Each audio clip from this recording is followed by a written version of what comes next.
Range Life, a show sometimes about golf. I'm Bill Bush, driverangeheroes.com. That, my friends, is Chris McEwen. Hi. At Chris McEwen on all the social medias. The host of hit podcast Golf Origin Stories. Buy it where all your podcasts are sold. Real quick, because we have to do it at the top of every show. Please, if you're watching this on YouTube, go down below, hit subscribe, hit the bell. We'll tell you why that's important here in a few minutes. Also, don't forget we have podcast listeners these days. It's just true. Listening in their ears.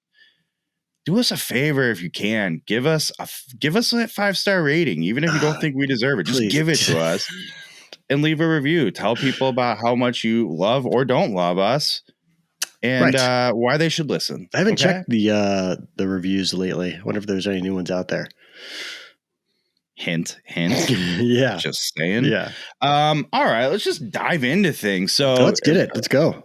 I alluded to, we're going to talk about in a few minutes why you want to subscribe, hit the bell to get notified. We were together this weekend, Sunday morning, bright and early. Yeah. You, me, intern Grant. Yep. At X Golf of Downers Grove, working on some projects, upcoming Gear Talk videos that you people have been asking for, demanding we're working on. It's really true. I mean, we legitimately worked until we ran out of battery. Quite literally. It's true. Work in progress. First time in a new facility. Yeah. But we think we got what we need. We think they're going to come out okay. We're going to, as we have with the show and everything else we do. We're learning. We'll keep trying. We'll get better as we go. But I think we made some pretty good content, as they say on the internet here. Agree. Yeah. I don't know if you noticed this though. One thing we've commented at X Golf, after you leave, it's like you've been really partying hard at a bar just because you're yelling over the music so much, and it's sort of a bit now. Right. But I had that drunk guy, super hungover voice coming into it. I don't know if you caught that. And then even though it's hard to hear over the music sometimes, I was just constantly going, what? I just didn't hear you. Like I was like an old man in my inability to hear. It's not all you. It's kind of worse than you. It's kind of funny though. Like when we're in the simulator, at least for me, when I'm in the simulator hitting golf balls, I don't know. I don't think I hear the music. I don't. And I think I was going to say, because the other issue is I don't raise my voice well. You are not a speaker upper. I'm not at all. I have a hard time with it. I can't do it very much. I would lose if I had to do it, I would lose my voice. I would have sounded totally different by the time we sat down and started talking about stuff that we hit. Don't give out the sausages, man. All right. But yeah, so I mean, I couldn't hear a goddamn thing the whole time, and you could be right at me. I go, I have no idea what you said. Yeah, and I didn't tell you why because I saved it for the show. Saturday afternoon, I went to Monster Jam. Monster trucks with my 5-year-old son and my dad at the Allstate Arena. Oh my God, dude. I want to step you through this on so many levels. One, it's like 3 days of shows. They do 2 shows for sure. 2 shows Friday, like the circus. 2 shows Saturday, 2 shows Sunday. Right. Sold out crowds. Yep. For sure. And I'm sitting here thinking God, there's a 1:00 show and a 7:00 show. These are going to be long. No, there's 4 events, right? They do a race, a donuts contest. There's a freestyle contest. And what's the one I'm and like a best trick contest kind of a thing. Okay. So I'm thinking, it's going to take a bit. And there's a halftime where at least on this one, they had motocross riders, but I've seen they've had ATV races. Yeah. Travis Pastrana's been involved in those bits. Like they've had some big names in these things too. Ricky Fowler come out for the motocross. Rick was not there. No, I was probably missed the cut. Yeah. Come on, man. Richard. So I figured, there'd be some people there, and they announced sold out crowd. Yeah. All these shows get totally sold out. And you look up, there's not an empty seat in the place. It's impressive. Now, here's what I'll just say you'd expect a certain type of audience. Very diverse. I was going to say all walks of life. Yeah. It brings everybody to the yard, man. Those kinds of things. Yeah. Everybody. Everyone loves a big old truck with big old wheels on it and motorcycles, and we're talking chaos. lot of parents with their kids. Sure. But the amount of like middle-aged dudes just going to the monster truck show with their other middle-aged dude pals. Yeah. Like probably some of the guys we saw, which we'll get into the X Golf stuff, like partying at X Golf on Sunday morning. Yeah. We're probably at Monster Jam with their pals the afternoon or evening before. Right. So, but I expected it to be pretty cheesy. I mean, I've seen it on TV. I've seen it on YouTube. Of course. Yeah.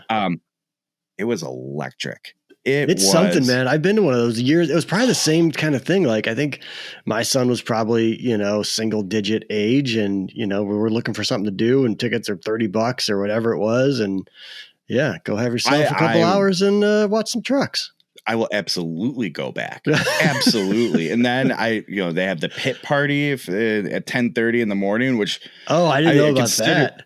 Well, I considered it so you can see the trucks up close, meet the drivers and all that. And I'm like, God, but 10:30, the show's at 1 with a 5-year-old. That's a long day. Yeah, that's a long day. But after seeing it now and seeing the trucks fairly close just out there, I was like, I have to see these monster trucks up close myself.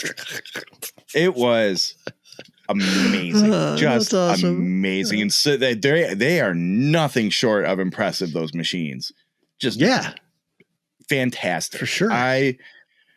Call me a convert. I'm in. Monster Jam, monster trucks. I'm into it. It's my new thing. I like the phone videos I have, like, don't do it justice. Madeline had a dance competition all weekend. So she's like, Dad, I don't care. Dad, you got to take videos. I really want to see videos. So I did. And they don't do it justice. It was incredible. Right. And then there's the other two, because we're a couple of olds. We can say this. I very much didn't want to like take videos all the time. I wanted to enjoy it and take it in, have the experience. Be present. Yeah.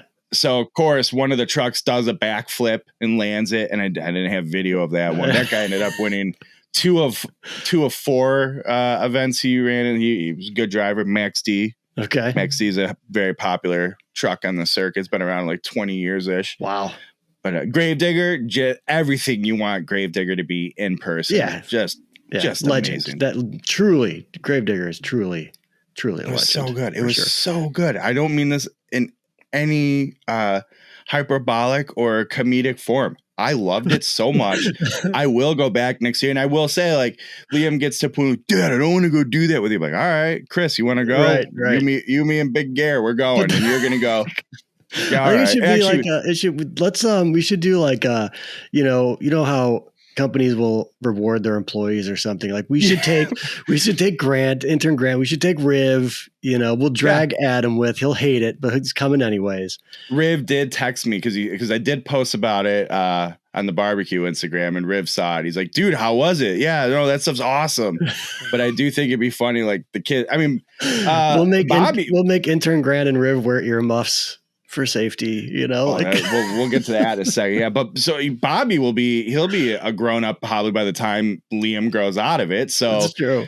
He'll just be like, yeah, grown up guys time. Let's go. Right, sure. Right. But, to that point, I'm like, I knew it'd be loud, and it's probably like, I probably should have done something near protection wise, but whatever. We get there, like literally get to our seats right in time for the electric intro where all the trucks come out, the dark light show, everything. Yeah. And it is overwhelmingly loud. First time, never been, so I don't know what to expect. I mean, I've been to indie races and stuff, and they're loud. Yeah. But this is indoors though. Right. And I want to point something out. I said, if we're going to go do this is coming right out of COVID. We're going to do a thing, Sure. Liam literally has been in COVID world for 40% of his life. Yeah. So, this is an event. Let's do it. And I think that like the best tickets you can get are $50. So I said, let's get close.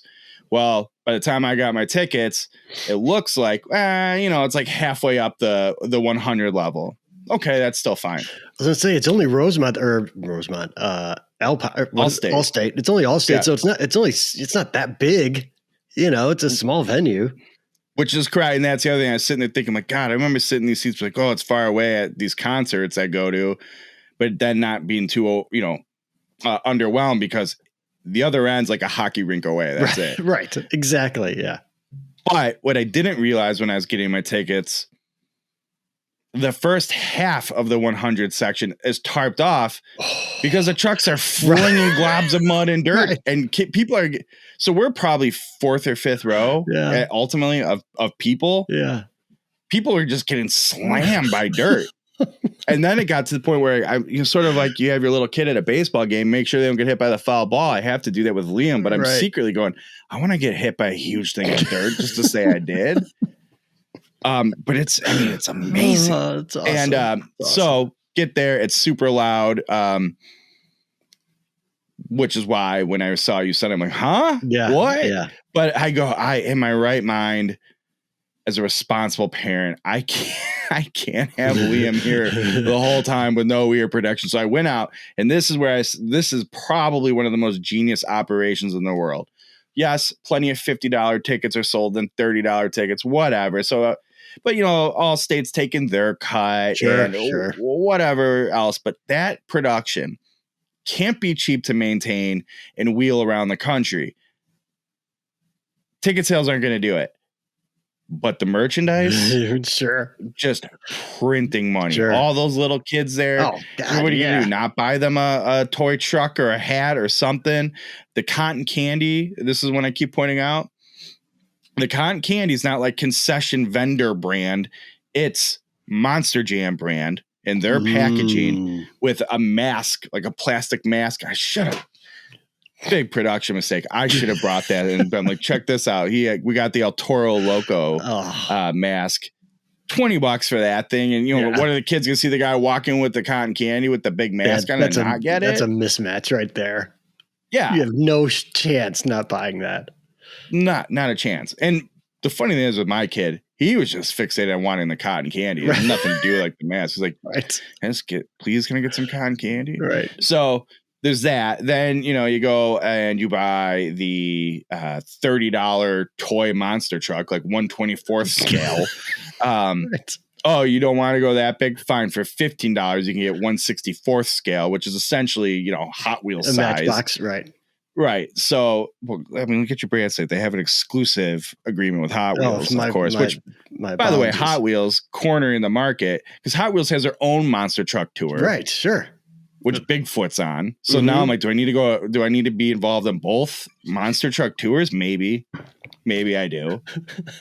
And some rabbit holes I've gone down on the internet learning about monster trucks and the history. Like Bigfoot was a whole controversy because they were wheeling out money and technology in the 80s that the other trucks didn't have. So they were winning. And then everybody was against Bigfoot and kicked them out of the circuit. Wow. They should make like a Netflix F1 type series on, if they're monster trucks. Absolutely. They should. I wonder, like 25 years from now, if, we'll all be the majority of us will be in electric cars that are very quiet. And then that will be you go to see it like it's an era gone by, or a bygone era, I should say, like a nostalgic whippersnapper thing. Because and think of like Formula One cars going E series and whatnot. Yeah, I don't want to see a monster truck that isn't loud. Right. That's exactly what I'm saying. Like you're just gonna go because you want to hear the noise. And some kids in that generation, like your son's kids, won't even be aware of how loud a car could ever have been. Yeah. Oh, this was a thing? I didn't know that. Right.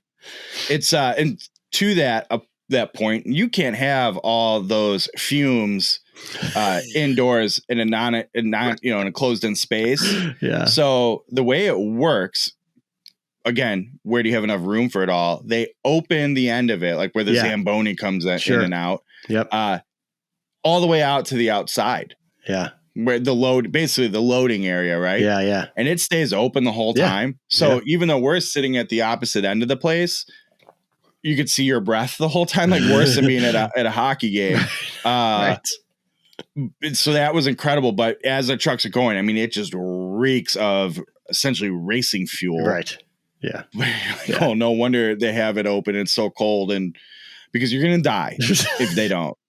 Right. But yeah, absolutely incredible. Awesome. I was going to point out to getting the earmuffs for young Liam, $25, and they're probably about as cheap as they can be. And so again, the amount of idiots like me who show up going, yep. Oh, I really need to get this. My ears can't handle this. My kids' ears can't handle this.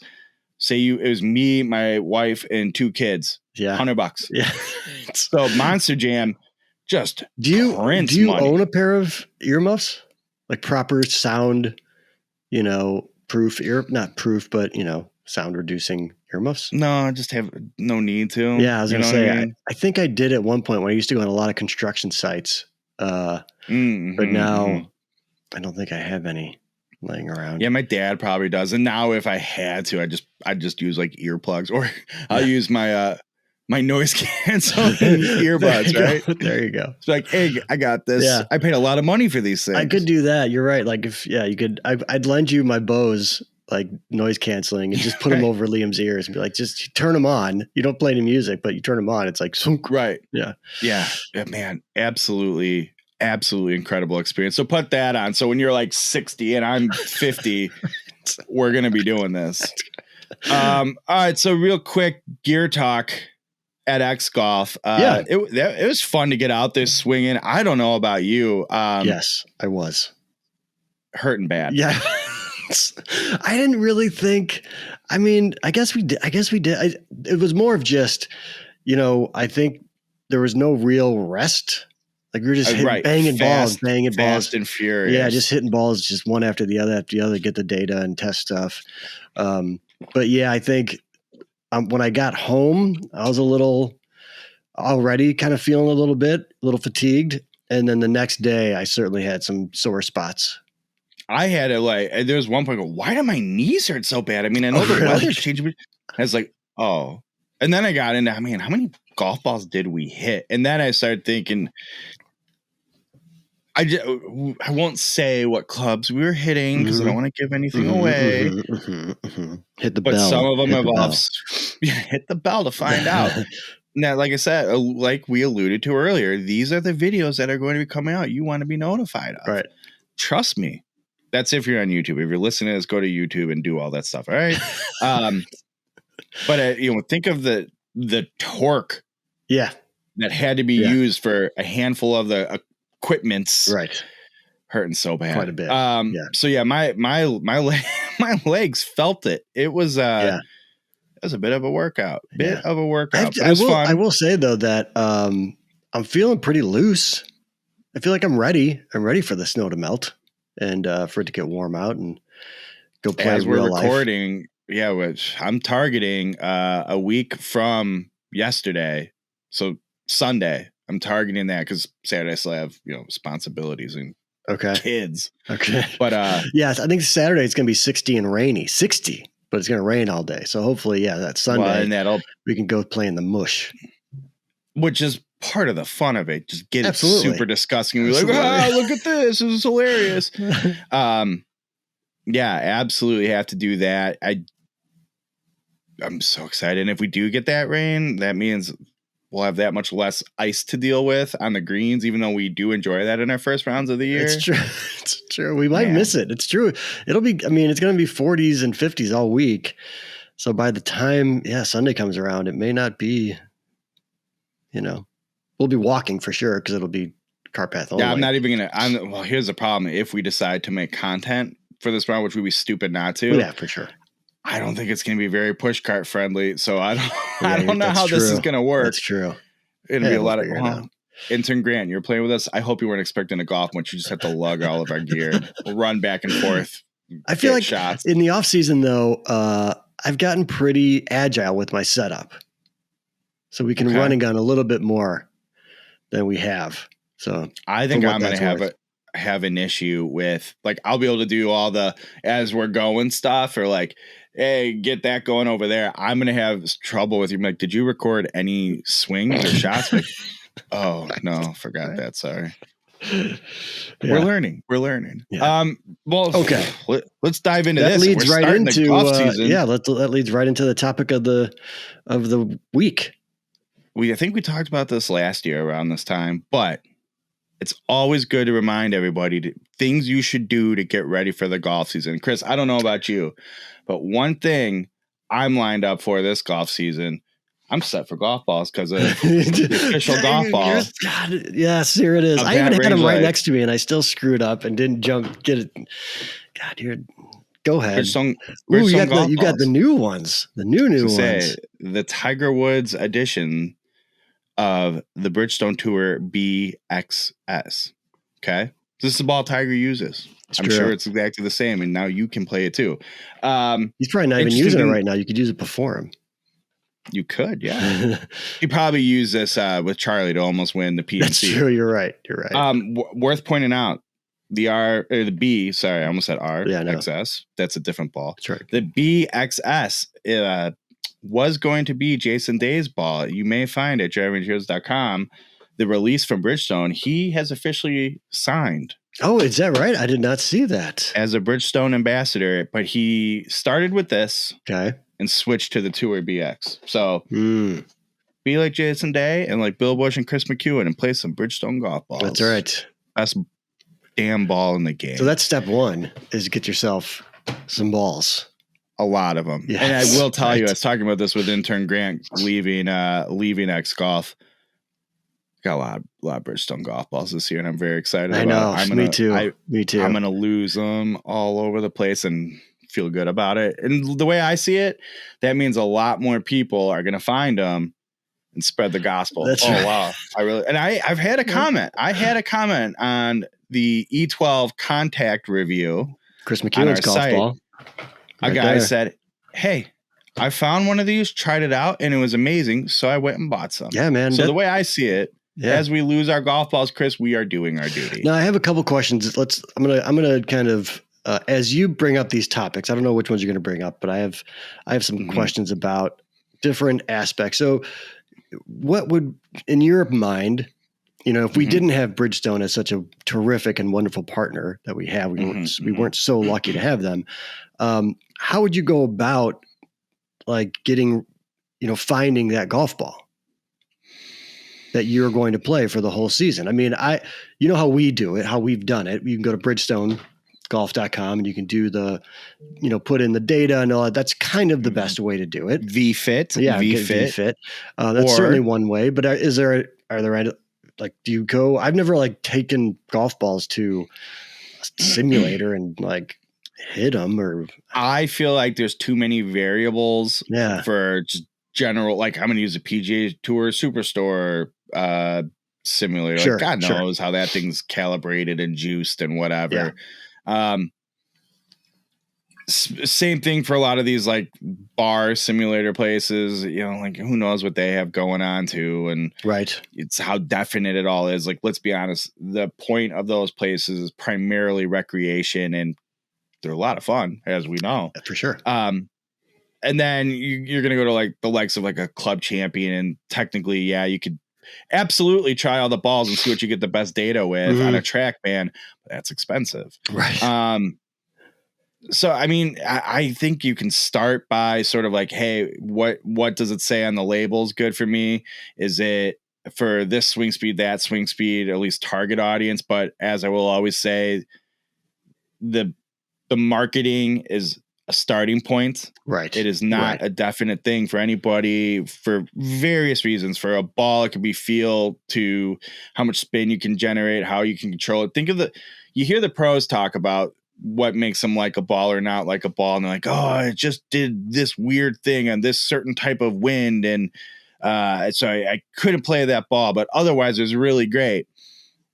While maybe that's not super relatable, it's still fair. It just, for that person and their swing and how they like to hit the ball, it just didn't work for them. So I think it's fair to start at that kind of like starting point of, is this ball geared toward a game like mine? And they all say on the box these days, Right. Get yourself a sleeve of them, of the ones you're considering, try them out and make sure you hit them with a putter, a wedge, an iron, a long iron, your fairway wood, your driver, because they can all be a little different. And that's all jokes aside, or you should say all official business aside. That's one of the things I enjoyed about switching to Bridgestone over the last few years, is that they feel good in every club in the bag. Whereas I've used competitors back in the day, like, you know what? I just am consistent and good with it off the tee. I don't love it around the greens, but I can deal with that because I'm staying in play. Yeah. Right. Yeah, I agree. And if you don't want to send a video, you can also just take their online survey on their website. And it's worked for me every time too. So I think Yeah, it's been. I wasn't leading towards like another Bridgestone shout out, but I will say that they do a good job. Really, it's kind of funny that you mentioned hitting through the bag too, because like the Pro V, I hate how it feels off a putter. Yeah, hate it. Can't do it. To be fair, I have not hit a Pro V1 out of, I'd say, the last, unless I found one and didn't realize it was a newer one, out of the last like 3-4 generations, and not. Yeah, that's I'm not saying that in any critical way of the golf ball, like, yeah, those pieces of crap. Oh, I've been happy with golf balls I've had, so I just haven't. Yeah, I haven't done it, So. Yeah. But same thing historically, and that is the one I was alluding to. It's like I was really good with it off the tee, but wasn't too impressed with it from like 7-iron in to through the putter. Just like it's just fine, right? Yeah. But that's the thing, and especially all the golf balls right now in the game, like all the good ones, are so good. It's also true. It's also like true. Bridgestone's our ball of choice here. Right. It's so good. It really is. I haven't played him in a few seasons, but Callaway was on a heater. TaylorMade was on a heater before I went to Bridgestone. Well, and Bridgestone knocked TaylorMade out. I was a big TaylorMade guy, but their ball was really good. Obviously, Srixon makes great golf balls. That's what I played too before. Yep. All the way through their lineup too, and their value stuff is very good, like Bridgestone. But they're also good now. But your game and your response to them just might be different at different clubs. So like, try them out. And I know it's people. I think people look for shows like, well, maybe not shows like ours, but higher level, and they look to these videos to kind of give them a little more educated guidance. But I genuinely feel like the best thing you can do is get a sleeve, try them out in different situations, see what works best for you. Yeah, what feels best. I mean. I think of what works best. I mean, also your wallet is a factor too. Like, if you're going to lose 4 balls around, I mean, is it worth $20 a round if you're playing some, right, high price golf ball?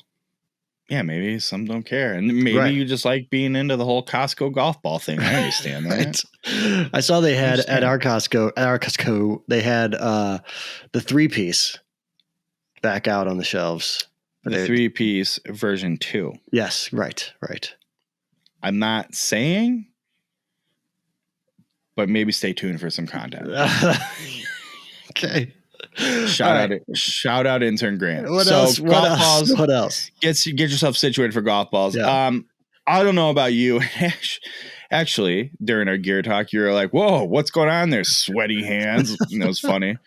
And which is interesting because they weren't sweating. So now I'm confused what happened. But still, grips, man. I've noticed in our simulator get-togethers, my clubs are tough to hang on to. And I use a cord grip. You do use the Golf Pride Z grip. Yeah. I love it to death, but they're all feeling a little slick. And it's not a big deal now, but wait till we're out there in these first 3 weeks, especially of gross, muddy, spongy conditions. Those things are gonna be flying around. Now, here's a very similar question to the golf ball, because I feel like finding a grip is one of the most difficult things in the world to do, man. I went through lots of sets of grips before I found something that I really liked and became committed to. But I don't know, other than like you're saying, similar to the golf ball, like, get a bunch of grips, put them on. It's not figure it out, especially now, because to be competitive. Back in the day, it used to be like price of grip plus $3 to $5 for them to put it on. Yeah. Nowadays, they're like, you buy the grips from us, we'll install. We'll put them on. Right. So what I tend to say, well, for starters, go buy them. Support your local golf store, even if it's a big box one, or your preferred online retailer. Don't buy grips on eBay. Don't do it. Jesus, don't do that. The amount of fake. Yeah, there's so much counterfeit. Yeah, for sure. Which is shocking, I know, but they stink. You just know, and they're not going to feel good. They're going to fall apart. Yeah, they're not great. Just don't do it. Yep. Now, admittedly, grips are a little expensive. The supply, that is a very specific piece of gear. The supply chain problems have not been friendly to. Mm-hmm. But I will say this. What is the main point of contact between you and your golf equipment? The grip. Yep. If you don't have a good grip, I'm gonna propose this to you. You tell me if this is crazy and if I'm on the wrong track. If you don't have a good grip on the club, you're probably not going to swing it well and hit a good shot. Things aren't going to go well. No, things are not going to go well. So just get some good fresh grips. Yeah. All right. Now, so that's go ahead. Now if your grips are in good shape, it never hurts. So maybe this is going to be your next thing. Again, I don't pay attention to the notes. I add notes and then I close it and I never look again because Bill runs the show. Just a good. You'd be surprised how dirty a clean grip looks. How dirty a grip that looks clean is. There you go. That's what it was. But to be honest, both things you said are true. Yeah. I think of like, man, that grip looks gross, but yeah, because it has white cotton cord in it that just like got a little dust on it. You can still grip it just fine. Right. But that's a great point. And just because it looks clean doesn't mean it's not slick and plasticky or whatever. Yeah. I have found, especially, and I mean, admittedly, it's because of doing this website, but what website is that? GermanTrails.com. Going through a lot of equipment, working on it, etc., or testing golf balls out, you name it. Never mind that Range Life Productions. Right. I'm going through, usually I've gotten on a good cadence of it. We'll see what happens, but I do 2 regrips a year. Usually. I know you do. Yeah. You go through grips quick, man. And I do. I tell people to feel them. They're like, yep, those are slick. But I get a set. I've timed it out to where I get a nice fresh set at the start of the season. And then come August-ish, I start feeling a little iffy, but they're doable. And then I just have to make it into the winter. And at that point, it's sort of like, all right, here's a fresh set and I usually, for the record, I will go with a cheaper. I was going to ask if you go through. Yeah. I don't need my Primo grip, and someone will be like, oh, but consistency and you won't be used to it in the season. So like, relax. Okay. I'll be all right. Maybe I go with the Z grip during the season and I go with Tour Velvet in the winter. Okay. I don't know. Sure. But point is, I change them fairly regularly to keep a good grip. That's just what I like to do. It works for me. So I would say if you played a whole season on your grips last year, put some new grips on. If you played 4 rounds last year and you're only going to play 4 rounds this year, okay, fine. Maybe you don't just wipe them down. They'll be fine. Little people all do it different. I'd say a little warm water and some light dish soap. That's all you need. Soap. That's all you need. That's all you need. Yep. Take care of your grips. It's therapeutic anyways. Either both changing grips and washing grips is very to me, it just feels very therapeutic.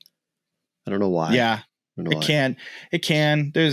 I will tell you, it gets old. There's nothing worse than when you're that guy. And so, especially if you're doing everybody's setup, grips, it's like, you want to do this? Yeah, you like doing this? I'll bring a 6-pack over and some grips. I'm like, oh, is that fun for you? Okay. Yeah. So you can sit and drink and watch. Cool. And then sure enough, someone they'll come like, these don't look like they're on straight. I'm like, Jesus Christ. I didn't know this was a thing either. Are you a logo guy, a logo up guy or a logo down guy? I'm up. I've tried to do down and I don't know what it is. I'm not a logo down guy. Okay. So I have label up. I didn't know that was a thing. I don't know if I ever all I cared about was that they were straight, centered. I didn't really think for me, even that I'm like, straight-ish. Remind me never to let you regrip my clubs. Well, I'll get them straight if you need them. But when I'm going through a whole set of them, I'm like, I don't care. This for myself and knowing I'm going to replace them. I guess that's fair. So right, do what that. What else? This is a big one. Okay. Especially if you were practicing over the winter, probably banging it off the mats. Yeah. Get your loft and lie checked on your irons. Get them checked because there's a good chance you're out of loft and lie. And if you don't know what your loft and lie should be, it might not be a terrible time to go for fitting, because I will tell you, makes a huge difference in your ball flight, how often you find the center of the face. It's worth doing. If you do keep up on that and you know what your loft and lie are supposed to be, make sure they're still there, because there's a good chance they're not. It's a good one. Do that. Something I've never done before, quite honestly. If only you knew a place to get it done. I will be this year because I'll be there with a camera and we're going to do a whole thing about it because I don't know. I remember the light bulb going off for me or going on for me. God, I misspoke. I'm sober as a There's pope. a problem. Well, and let's be honest, we had a long weekend. Stumbling all over words here for crying out loud. One day back at work, it's tough. I'm exhausted today. Anyways, the light bulb went on for me when I did go get fitted, and they were changing the lie of the iron, and I was like, "You got nothing else changed. Nothing else changed. Same clubs, changing the lie on it, and how dispersion was changed and affected by that was unbelievable." Mark our words here. Maybe we don't do a lot like how to do loft lie video because it could be boring and lame. Yeah. But I do think at some point we are going to do something about what the changes do, why you care about it. We'll get into it. Yeah, that's what I would want to do is just kind of do a little bit of an educational sort of thing because I don't think people understand. It's just a good thing to know, just in general, really. The Rev needs his loft and lie done real bad. And I'm like, you know where to do it. And he never got it done. But now he lives in Iowa. He'd be a great example for that discussion. So do that. Okay. Also, this is a silly one. People don't think about clean your effing gear. Clean it to the point of the grips. Like, how about that guy that shows up and he's like, I got some pings from 1993. These are the grips that came on them. So not only are they in horrible shape, but they're disgusting. And you're like, you're supposed to hold that thing. Right. And then you look and, I didn't clean them, especially if you're like us and you played these late season. My last round of the year was December 27th or 8th. Yeah. It was very playable, but still pretty muddy and gross. My clubs just got destroyed. Yeah. They're a disaster. Because I'm me and ridiculous with golf, obviously. I went and cleaned them after that, but a lot of people weren't doing that. Yeah. Your clubs might be disgusting. Go give them some tender loving care, clean them up. But not just your clubs, Chris, your shoes. You're going to go get your golf shoes out of the trunk. One, good job leaving them in your trunk all winter. I hope they're not moldy and disgusting. They are, just telling you.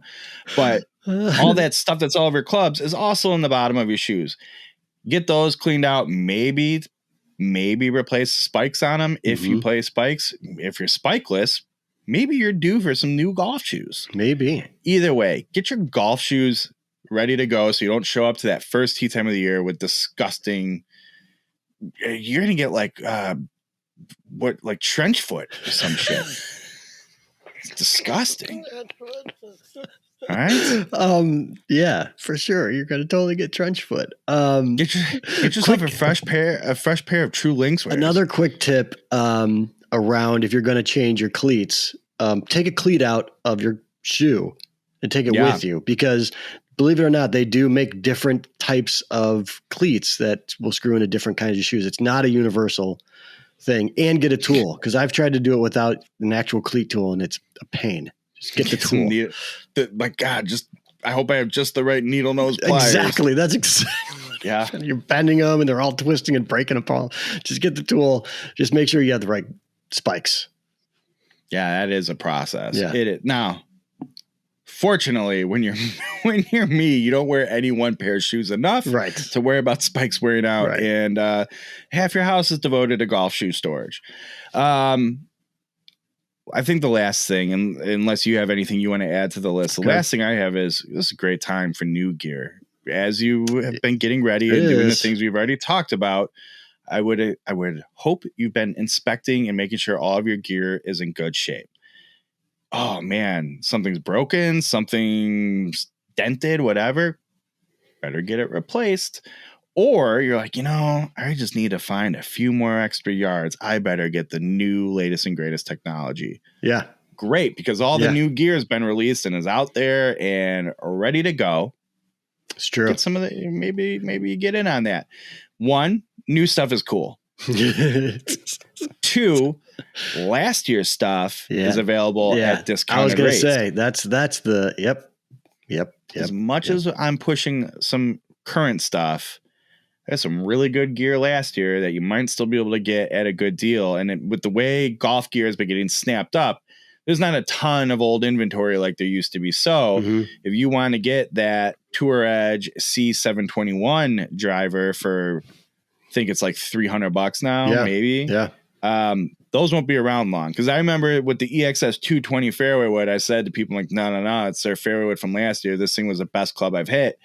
That's what you should get for a fairway wood. And people are going to look on my recommendation to buy it and sold out. Yeah. They're all gone. Check it out. Maybe look at a new gear, or maybe you got a huge tear down the side of your expensive golf bag that you love so much. Damn it. Buy a new one.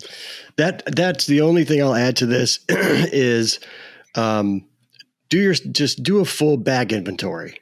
Right. See, because I know usually by the end of the season, I'm looking on the ground for tees. I'm borrowing golf balls from Bill.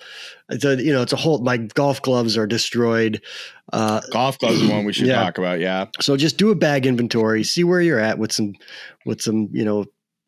supplies and plan accordingly. Get that big whatever it is 200 tee bag off of eBay for 80 cents.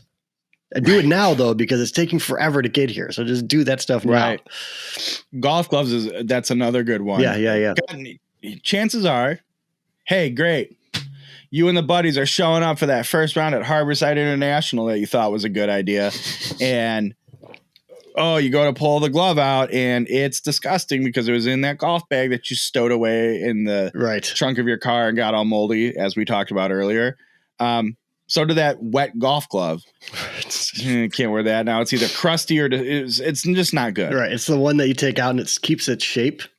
If your glove keeps your shape, when you take out of the bag, get a new glove. But Chris, I'll just go. That's not that big of a deal. I'll just go into the pro shop and get one. Sure. Yeah. And you and every other person on the full tee sheet that day. Right. And you're going to go in there and be like, all right, I need a left hand large. Oh, well, I have a right hand small cadet. I have a women's cadet large. Does that work for you? Right. Or no. I feel like sometimes that's the equivalent, like buying a glove at the clubhouse is the equivalent of buying earmuffs at a monster truck rally. Like you're going to pay like 3 times, as much as you could have if you just planned a little. Do they upcharge that much on gloves? I feel like that's one that's sort of price controlled. I don't know man. Because I'm never in this. Yeah, I think they mark those up. Do you know what my favorite is?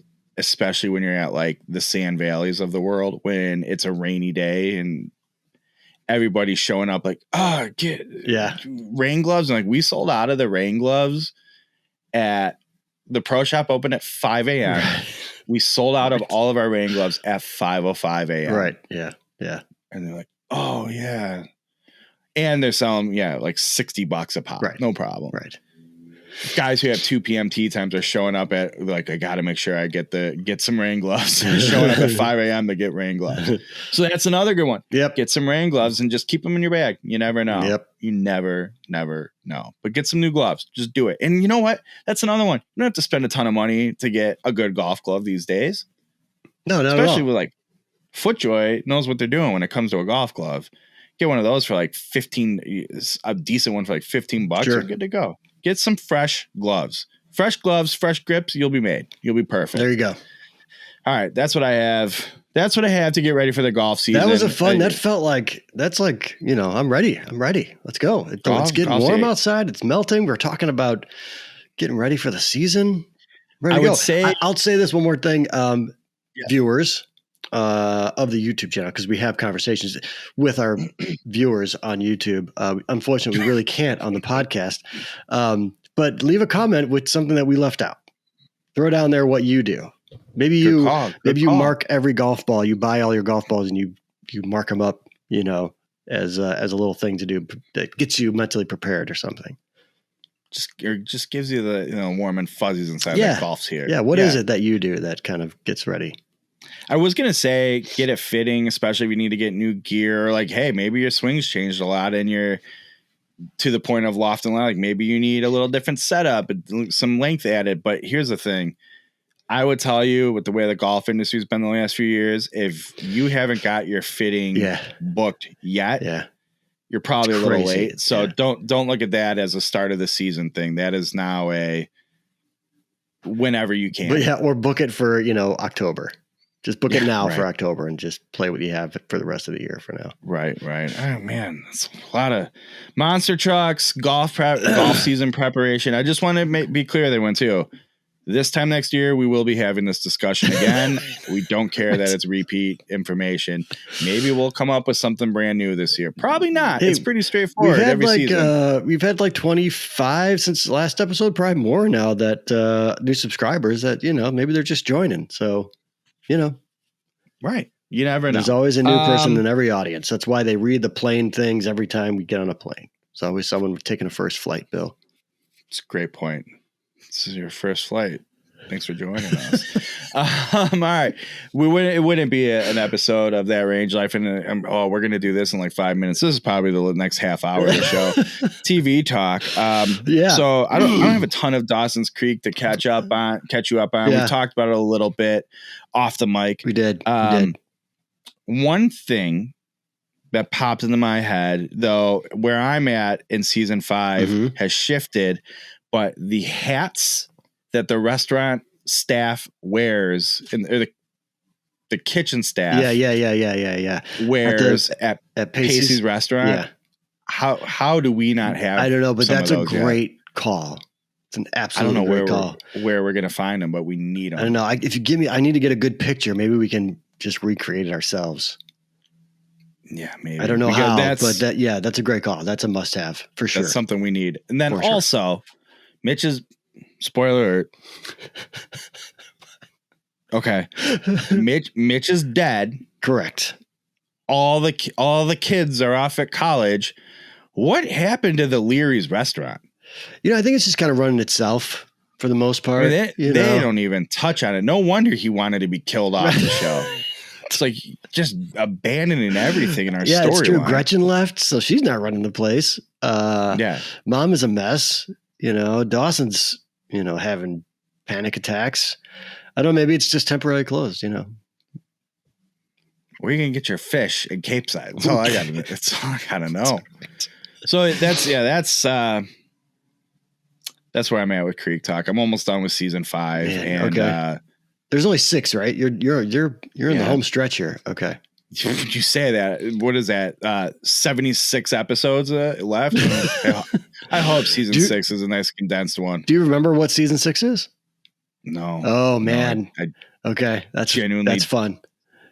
Well, that's fun. I still remember watching it being like, I'm not going to give anything. I'll just wait for you to get it. And I'm going to be upset. I wish I did remember it because I like one way or another, I can't wait to be like, oh my God. All this time for this. Anyway, so that's where I'm at with the Creek. Anything you need to touch on in our patented TV talk segment? No, I think I'd like to celebrate the return of Mrs. Maisel. That show is I do have to watch that before season. Wait, is Mrs. Maisel once a week, or do they 2 episodes? Do the whole series? 2 episodes every Friday. Okay, so there's 4 out right now. I can probably do both at the same time. Yeah, for sure. Okay. All right. For sure.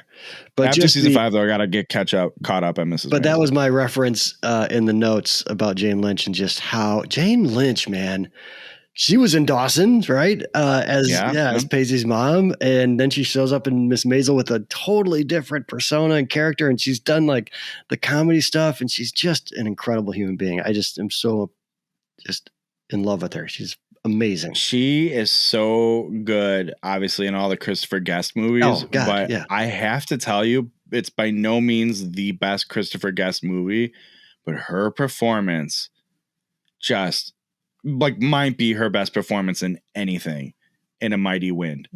She is so funny. So good in that. Oh my God. But it's like she has no, like, even think about 40-Year-Old Virgin. Like, that's a small part.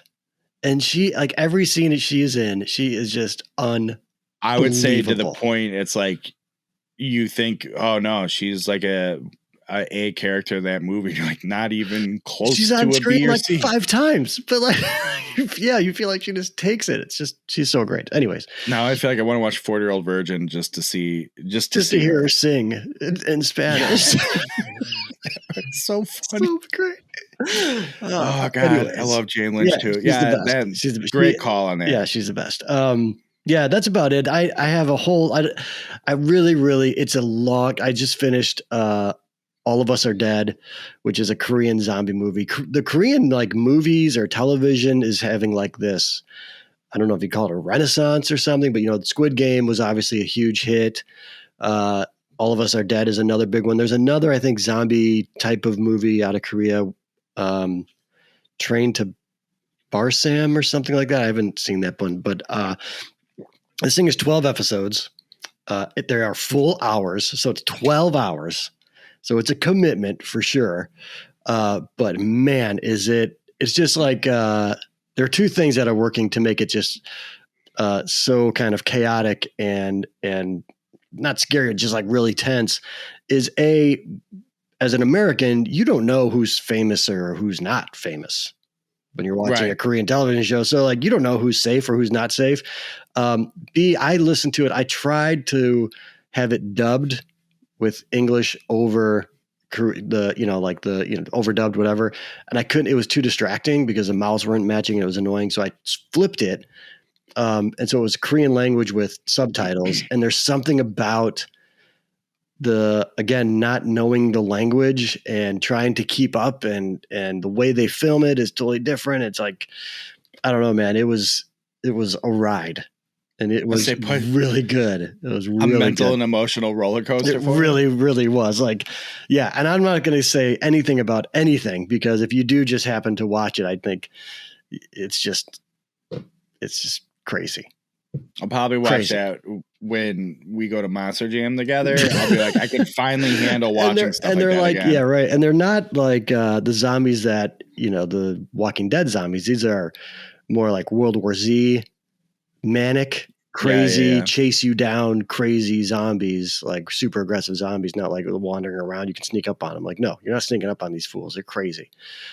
So yeah, that was part of it too, where it's just the whole entire time they're just like, and the sound effects are super like gross and creepy. It's just really, really well done. So that's all I'll say about All of Us Are Dead. If you enjoy zombie shows, movies, whatever, I think everyone would really, really like that one. Hell yeah. So that's that. Sounds great. I just know I can't emotionally handle it. Oh my God, dude. It's, I think I described it on Twitter, like, cause it's a high school where the breakout begins. But the story kind of expands from there. But, I said it was like, World War Z meets Breakfast Club meets Lord of the Flies.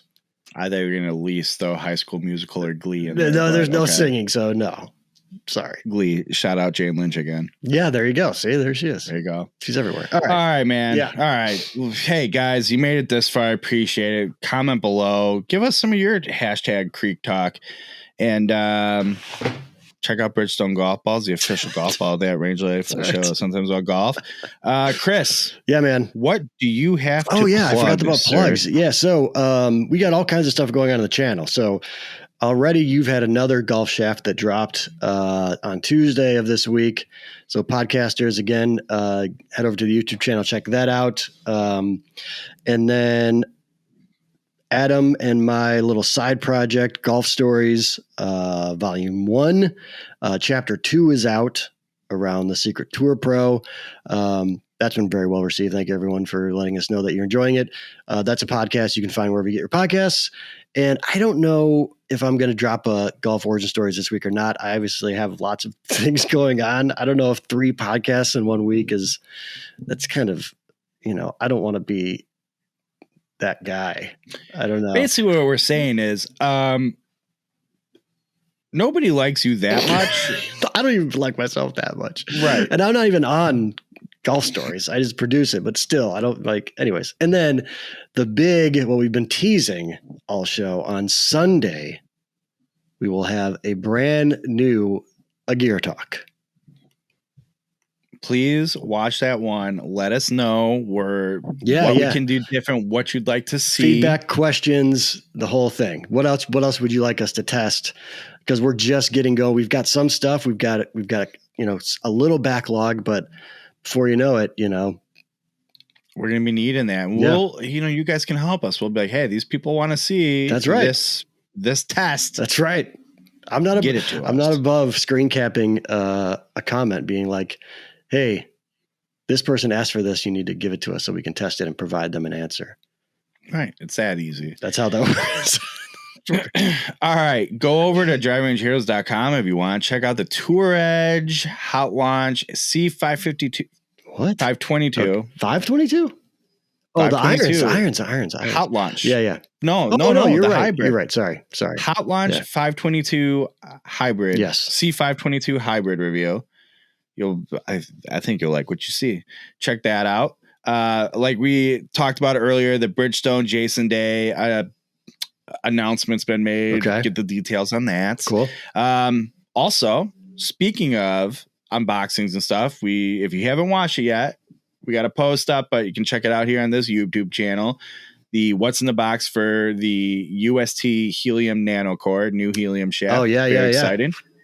And then speaking of golf shafts, our guy John Heisey put together a nice, I believe he coined it a love story of the famous Graphalloy blue shaft. It's an old one, but a goodie, still coveted by many today. Great post on that. Tug my heartstrings as a gear nerd. You're a gear nerd. Maybe it will for you as well. Yeah. All right. Cool, man. Links in the description. Links in the description. All right. Ladies and gentlemen, thank you for joining us. It has been a pleasure to talk golf and monster trucks with you and Dawson's Creek this week. That's Chris McEwen at Chris McEwen on all the social medias. Go follow him. I'm Bill Bush, driverangeheroes.com at Range Heroes. Thank you for joining us. Please make sure you subscribe and tell your friends. We'll see you next week.